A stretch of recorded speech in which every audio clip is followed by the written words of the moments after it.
मुआवजा को लेके ये निर्णय हुआ है कि हमने कलेक्टर साहब को आर्बिट्रेटर बना दिया था।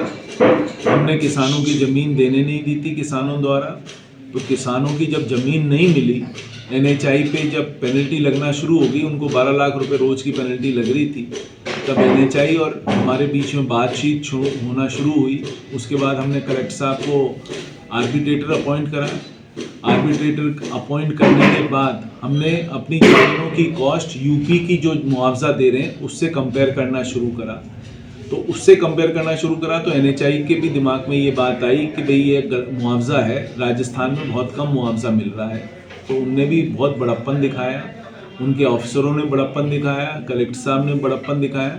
अब हमारा मुआवजा जो 23 करोड़ रुपए का मुआवजा बन रहा था राजस्थान में, वो आज की डेट में 46 करोड़ रुपए का मुआवजा हो गया। एवरेज में जो लैंड कॉस्ट करीब 4.5 लाख रुपए बीघे की आ रही थी, वो अब करीब 9 लाख रुपए बीघे से किसान भाइयों को मुआवजा मिलेगा। आज की डेट में धौलपुर में कोई भी ज़मीन 9 से 10 लाख रुपए की कम नहीं है, तो कम से कम ये मुआवजा जो है वो किसान भाइयों को राइट मुआवजा मिल गया। वकील हमने करा दिया, वकीलों ने लड़ाई लड़ ली, लड़ाई लड़ने के बाद ये रिजल्ट अच्छा आ गया।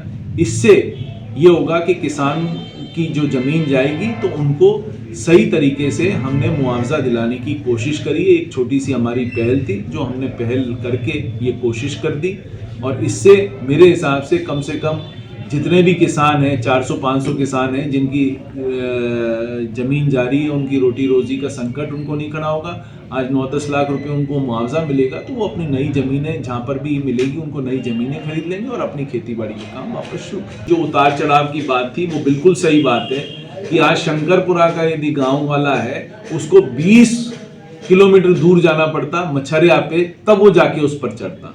हमने ये बात करी कि आपने एक मछरिया पे उतार चढ़ाव दे दिया, उसके बाद चीलपुरा गांव के पास जो जाटवों का पुरा है, भारी का पुरा है, हमने वहां पर बात करी क्योंकि वहां सरकारी जमीन पड़ी है। इन लोगों को मुआवजा नहीं देना पड़ेगा, सरकारी जमीन वहां पर पड़ी है। यदि हमारे को भारी के पुरा पे उतार चढ़ाव मिल जाएगा तो हमारा काम हो जाएगा। उनने कहा है, बड़ा सकारात्मक उनने रिप्लाई दे रहा है कि भाई हम इस पर बात कर लेंगे, हमारे को कोई दिक्कत नहीं है, इसमें बहुत ज़्यादा दिक्कत नहीं होगी।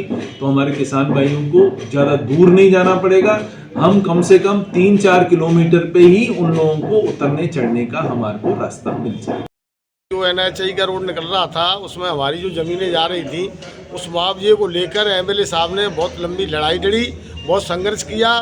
हमारा पेट का पानी भी नहीं हिला है, और बड़े संघर्ष, लंबे संघर्ष के बाद में हमारा मुआवजा दोगुना करवाया है।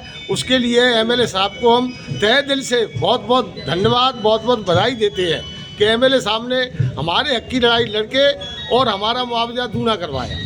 इसके लिए हम MLA साहब को हृदय से आभार व्यक्त करते हैं MLA साहब का, और बहुत बहुत बधाई देते हैं। MLA साहब ने हमारे हित की लड़ाई लड़ी है, हमारे उसका मुआवजा दूना करवाया है, कोर्ट तक गए हैं, हमारे पेट का पानी भी नहीं हिलने दिया है। इसलिए MLA साहब का हम तहे दिल से शुक्रगुजार हैं, उनका बहुत बहुत शुक्रिया।